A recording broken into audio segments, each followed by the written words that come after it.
Assalamualaikum warahmatullahi wabarakatuh. Kami dari kelompok 8 yang beranggotakan saya Dita Febri Amanda sebagai moderator dan dua rekan saya Miftahul Jannah dan Sri Mulia Wahyu sebagai presentator. Baiklah, kami akan mempresentasikan hasil diskusi kelompok kami dengan pembahasan anatomi fisiologi susunan saraf bagian batang otak.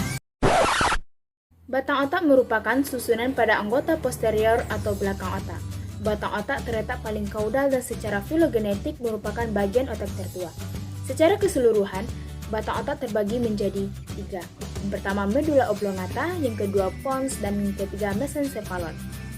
Medula oblongata merupakan kelanjutan dari medula spinalis ke arah rostrum, sedangkan mesencephalon terletak tepat di bawah diencephalon, dan pons merupakan bagian tengah dari batang otak.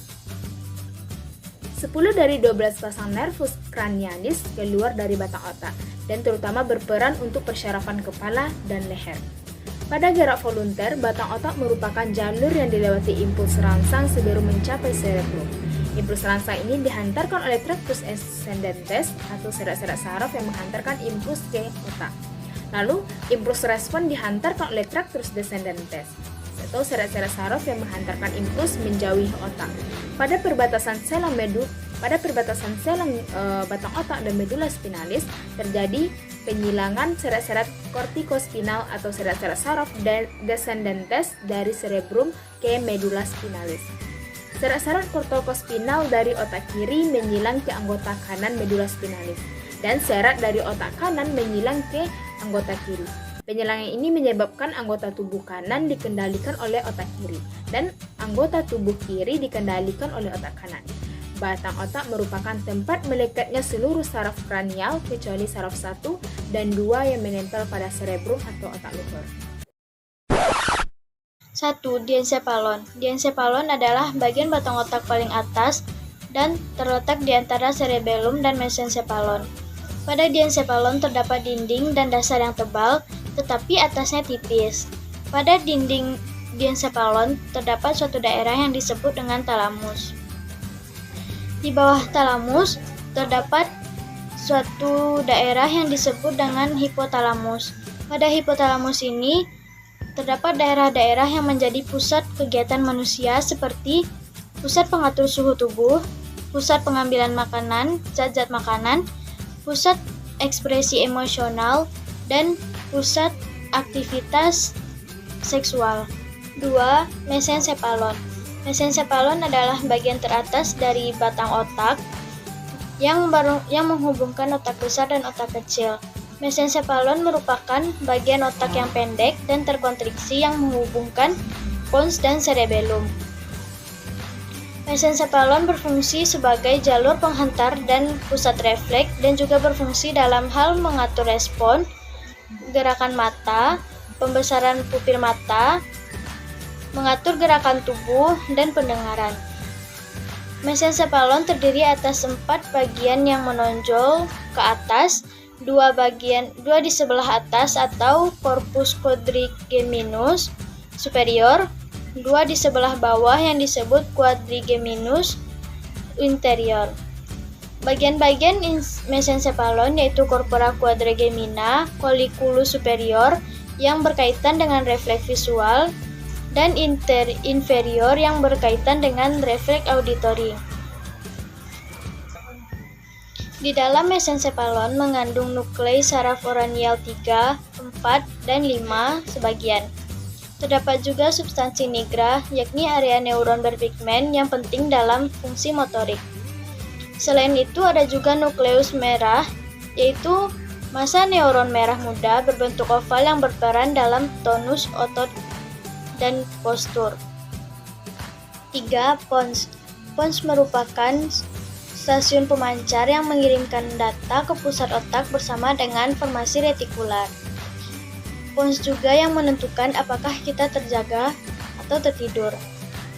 Pons terletak di anterior cerebellum, inferior dari mesencephalon, dan superior dari medula oblongata. Pons terdiri dari substansi alba dan menghubungkan medula dengan berbagai bagian otak melalui pedunculus cerebralis. Pons merupakan pusat respiratori, pengatur frekuensi dan kedalaman pernapasan, serta terdapat saraf kranial 5, 6, 7, dan 8. Pons Farolli berisi serabut saraf yang menghubungkan otak kecil bagian kanan dan kiri dan menghubungkan otak besar dan sumsum tulang belakang. 4. Medula oblongata. Medula oblongata merupakan bagian yang menghubungkan prosencephalon dengan brachiocephalon, yang terdapat rongga sempit di mesencephalon yang disebut dengan aqueductus cerebri, yang menghubungkan ventriculus tertius dengan ventriculus quartus. Pada medula oblongata terdapat banyak nuklei yang berfungsi menyalurkan serabut saraf ascendens dan descendens. Bagian depan medula oblongata adalah piramid atau tonjolan substansi putih yang merupakan lanjutan dari akson pada pedunculus cerebri. Pada bagian belakang medula oblongata terdapat sebagian lanjutan traktus sensorik. Medula oblongata atau sumsum lanjutan yang berfungsi menghantarkan impuls yang datang dari medula spinalis menuju ke otak. Medula oblongata merupakan bagian yang paling bawah yang menghubungkan pons Farolli dengan medula spinalis. Sumsum sambung juga mempengaruhi jembatan, tekanan darah, volume dan kecepatan respirasi, gerak alat pencernaan, dan sekresi kelenjar pencernaan. Fungsi batang otak yang pertama sebagai stasiun pemancar yang menghubungkan otak besar ke saraf tulang belakang, serta mengirim dan menerima pesan antara berbagai bagian tubuh dan otak. Yang kedua, mengontrol pergerakan mata. Yang ketiga, memproses informasi visual, bunyi, dan sensoris yang meliputi sentuhan, suhu, dan rasa nyeri. Yang keempat, mengendalikan gerakan wajah. Yang kelima, mengontrol fungsi jantung dan paru-paru, termasuk detak jantung, tekanan darah, dan pernapasan. Yang keenam, mengendalikan proses menelan, batuk, muntah, dan bersin.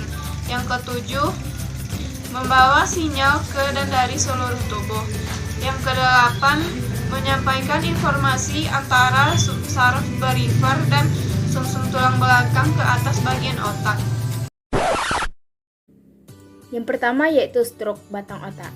Stroke terjadi saat suplai darah ke otak terhenti.